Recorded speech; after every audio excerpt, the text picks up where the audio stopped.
শুভ দুপুরবেলা আমার প্রিয় দর্শকবৃন্দ। তো আজকে তোমাদের সাথে আমি একটি দুর্দান্ত রেসিপি শেয়ার করতে চলেছি। তো দেখো, তোমরা ভিডিওটি দেখে অবশ্যই বুঝতে পেরে গেছো, তবুও তাও তোমাদের বলে দিচ্ছি যে আজকে আমি যেটি রান্না করেছি, তো যারা মাছ মাংস ডিম খাও না তাদের জন্য ভীষণই একটা লোভনীয় রেসিপি, মটর পনির। তো আজকে আমি বানিয়েছি মটর পনির। রান্নাটা অলরেডি হয়ে গেছে। তো কিভাবে আজকের আমি এই মটর পনিরটি বানালাম, চলো সেটা শেয়ার করা যাক। তো মটর পনির বানানোর জন্য মানে আমার যেভাবে পদ্ধতি আমি যেভাবে বানিয়েছি সেটা শেয়ার করছি। অনেকেই অনেক রকমভাবে বানাও। তো আমি প্রথমেই পনিরটা ছোটো ছোটো করে কেটে নিয়েছি, তারপর সেটাকে লাল লাল করে একটু ভেজে সাইড করে রেখে নিয়েছি। আর আগে থেকেই আমার মটর চিনিগুলো সেদ্ধ করে রাখা ছিল। আর তারপর গরম তেলে পেঁয়াজ কুচিগুলো লাল লাল করে ভেজে নিয়েছি। পেঁয়াজ কুচিগুলো ভাজার পর ওর মধ্যে একটু পাঁচফোড়ন আর দেখো এই যে দেখতে পাচ্ছ শুকনো লঙ্কা দিয়েছি। তারপর ওর মধ্যে দিয়েছি জিরে বাটা, আদা বাটা, লঙ্কা বাটা, রসুন বাটা, টমেটো বাটা।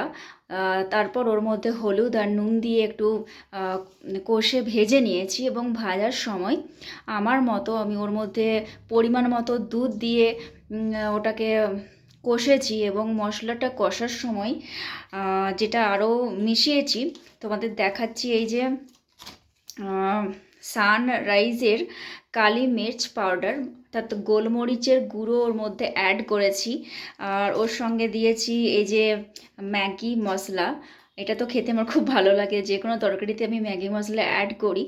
আর তারপর ওর মধ্যে দিয়েছি এইটা একটা স্পেশাল মশলা, পনির বাটার মশলা, এটা আমি ওর মধ্যে অ্যাড করেছি। তারপর ভালো করে কষার সময় আগে থেকেই কুচি করে কেটে রাখা টমেটো এবং ধনেপাতা কুচিগুলো ওর মধ্যে মিশিয়ে দিয়েছি। কেন কি, যদি পরে ধনেপাতা কুচিগুলো দিয়ে ওর একটা অন্য সেন্ট থাকে, তো তার জন্য আমি মশলাটা কষার সময়তেই এই যে টমেটো কুচি আর ধনেপাতা কুচিগুলো মিশিয়েছি। এবং তারপর আঁচটাকে কমিয়ে দিয়ে আস্তে আস্তে করে ওটাকে আমি মশলাটাকে কষে নিয়েছি।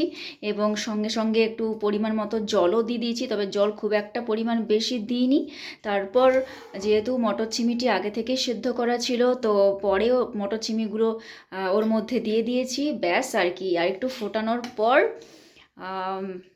একদম শেষ মোমেন্টে একটু রাখা ছিল দুধ, সেটাকেও একটু মিশিয়ে দিয়েছি। তো তারপর ব্যাস আমার মটর পনির আজকে রেডি।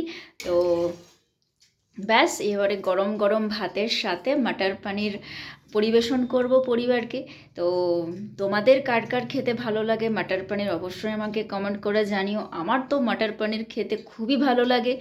আর আজকের রেসিপিটাও আমার খুব ভালো লেগেছে রান্না করে এবং টেস্ট করে। তো আজকের ভিডিওটি আমি এখানেই শেষ করলাম। তোমরা ভালো থেকো, সুস্থ থেকো। পরের দিন আমি আরও নতুন কিছু বানালে অবশ্যই সেটি শেয়ার করবো। Tata, bye bye.